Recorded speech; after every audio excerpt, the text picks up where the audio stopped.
Dita e Kiametit dhe shenjat e saj. Kur të keq përdoret amaneti, prite çastin, orën e fundit, Kiametin. U tha, e si është keq përdorimi i saj, o i dërguari i Allahut?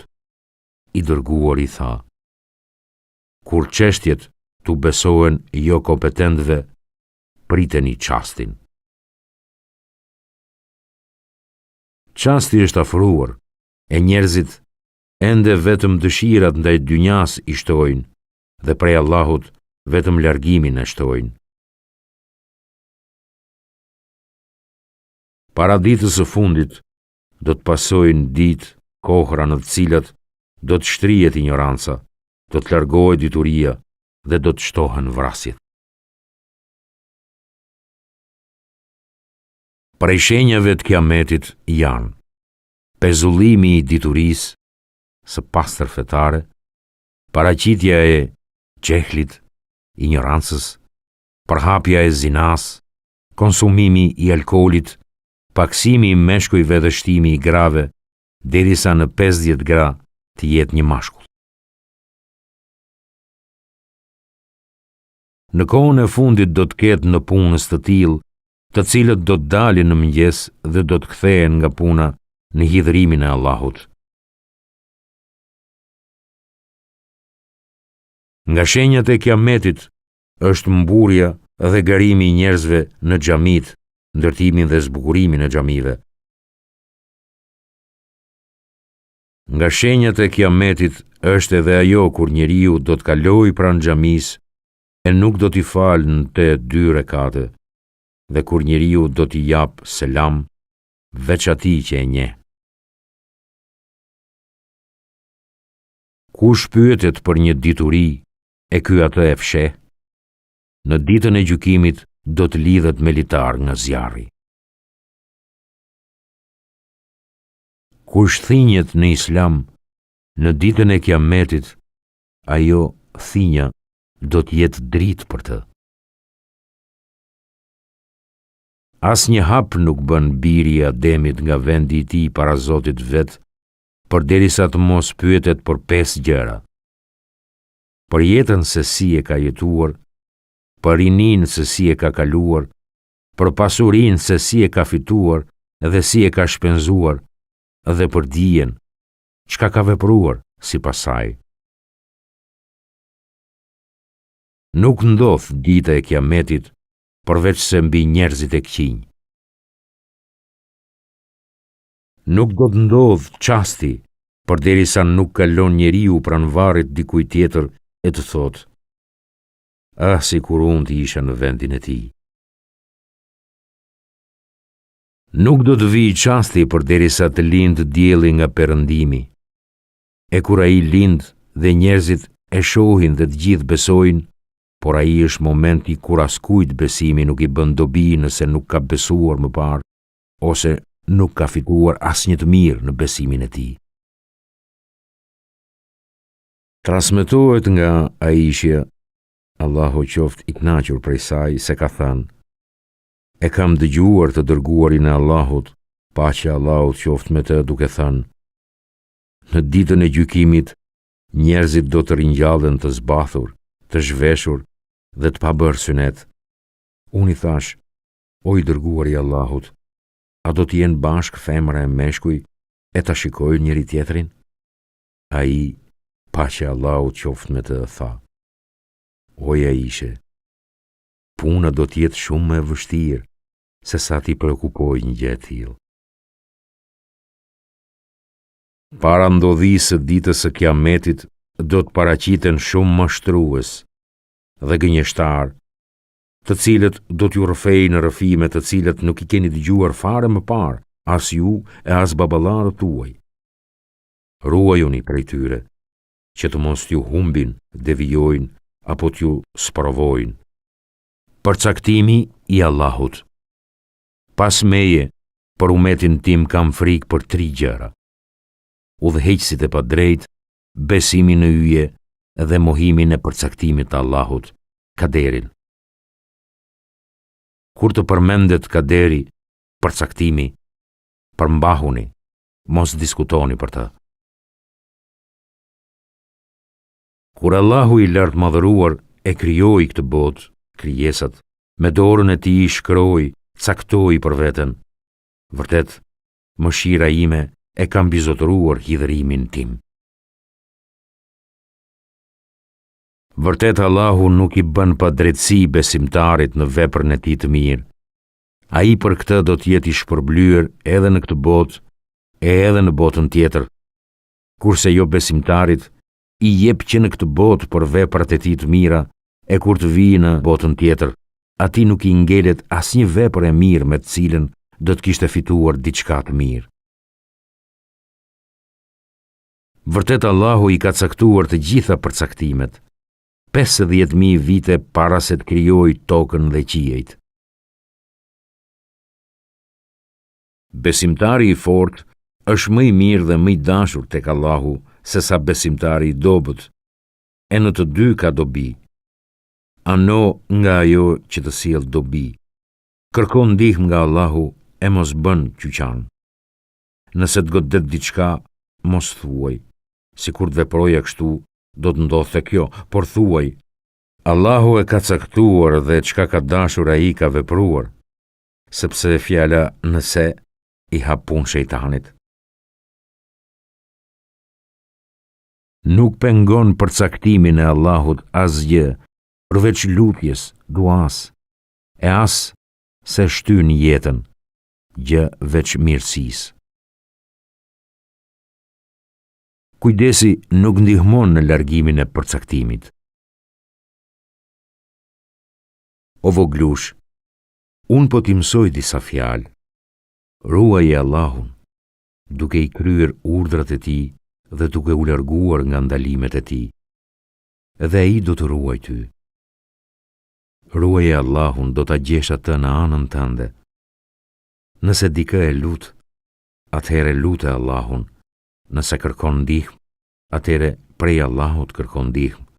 Dhe dije se sikur mbar populli të mblidhet për të ndihmuar në diçka, ata nuk mund të të ndihmojnë me asgjë, veç me atë që ta ka përcaktuar Allahu. Por, edhe sikur të mblidhen për të dëmtuar diçka, ata nuk do t'ja dalin të dëmtojnë, përveç asaj që Allahu ta ka përcaktuar. Lapsat për shënimin e përcaktimeve janë ngritur, kurse fletët janë tharë. Nuk shlyhet e as nuk ndryshohet përcaktimi. Xheneti dhe xhehenemi. Grupi i parë i cili do të hyjë në xhenet do të jetë në figurë të hënës 14, e ata më pas në figurë të yllit më të shëndritshëm, i cili në qiell shëndrit më së shumti. Zemrat e tyre do të jenë një zemër, ndërmjet tyre nuk do të ketë mos pajtim, as hidhrime e as zili. Për çdo njeri do të ketë nga 2 gra. Palca e kërcirit të cilëve do të shihet nga jashtë prej bukurisë. Allahun do ta madhërojnë në mëngjes dhe në mbrëmje. Ata nuk do të sëmuren, e as do të ketë tërfullime, jargosje. Krëhërit e tyre do të jenë të arit, enët e tyre do të jenë të arit dhe të argjendit. Tagarët e tyre do të jenë prej druri aromatik.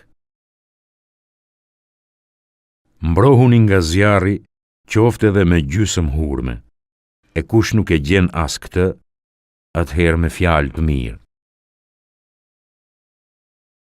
Kur i biri Ademit lexon ajetet e sejdës dhe bie në sejdë, shejtani largohet prej tij duke qarë dhe duke thënë: "Mirë për mua." I biri Ademit u urdhërua që të bie në sejdë dhe bëri sejdë. Kurse unë urdhërova për sejdë, por refuzova, andaj unë e kam merituar xhehenemin. Vërtet beni izraelitët u ndan në 71 grupe, ndërsa umeti im do të jetë i ndarë në 72 grupe. Të gjitha do të hyjnë në xhehenem përveç njerës. Ai është xhamati, bashkësia që praktikon sunetin. Përmbahuni sidkut, sinqeritetit. Vërtet, sinqeriteti shpije në mirësi, kurse mirësia shpije në xhenet. Njeriu që vazhdon të jetë i sinqert tek Allahu, regjistrohet siddik, besimtar i vërtet. Gënjeshtra shpije në prishje, kurse prishja shpije në xhehenem. Njeriu që vazhdon të gënjej, më në fund tek Allahu regjistrohet gënjeshtar. Në xhenet ka dhoma, pjesa e jashtme e të cilave shihet prej brenda, kurse brendia e tyre prej jashtë. Allahu i madhëruar ato i ka përgatitur për atë që ushqim ndan, të buta fjalë flet, agjeron pa ndal, dhe natën kur njerëzit flejnë, namaz fal. Nëse robi tim ja merr dy më të dashurit e tij dy syt në këtë botë, shpërblimi i tij tek unë nuk do të jetë tjetër përveç xhenetit. Allahu thot: nëse robin tim e sprovoj me dy të dashurit e tij dy syt, e ai bën durim, do t'ja kompensoj me xhenet. Vërtet Allahu i madhëruar ja ka ndaluar zjarrin atij që thot la ilahe illallah, duke kërkuar me këtë kënaqësinë e Allahut. Dyert e xhenetit hapen çdo të hënë dhe çdo të enjte, dhe i falet në ato dy ditë secilit njeri që nuk i ka shoqëruar asgjë Allahut, përveç atij që është në idhënim me vllajën e tij. U thuhet: shtyjeni faljen këtyre dyve përderisa të pajtohen. Xhehenemi është i rrethuar me epshe, kurse xheneti është i rrethuar me vështirësi. Një grua do të hyjë në zjarr shkaku i macës. E pat lidhur atë dhe nuk e ushqeu e as nuk e la që vetë ushqehet me zvarritësit dhe insektet e tokës, derisa macja ngordhi. Xhabiri tregon se një njeri e pyeti të dërguarin e Allahut, paqja e Allahut qoftë me të, dhe tha: sikur ti fal të gjitha namazet e obliguara, agjëruar muajin e Ramazanit, lejuar të lejuarën halalin, ta kisha konsideruar të lejuarën të lejuar, e ta kisha ndalur të ndaluarën haramin. Mirë po të mos shtoje asgjë në tërë këto, a do të kisha hyrë në xhenet? Pejgamberi, paqja e Allahut qoftë me të, tha: po. Dy lloje të njerëzve janë nga banorët e xhehenemit, që ende nuk i kam parë.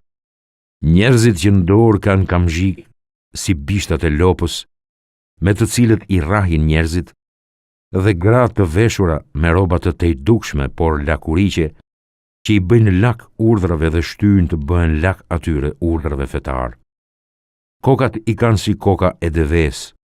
Nuk do të hynë në xhenet këto gra, e as do të nuhasin erën e tij. Kurse era e xhenetit ndihet prej një largësie aq e kaq.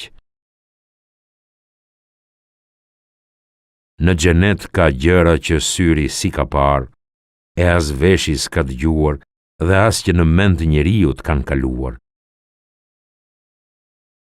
Kush dëshmon se nuk ka Zot veç Allahut, hyn në xhenet. Ai që fjalë të fundit i ka la ilahe illallah, hyn në xhenet. Kush e takon Allahun, del para tij në ditën e gjykimit, e nuk i ka shoqëruar atij asgjë, hyn në xhenet.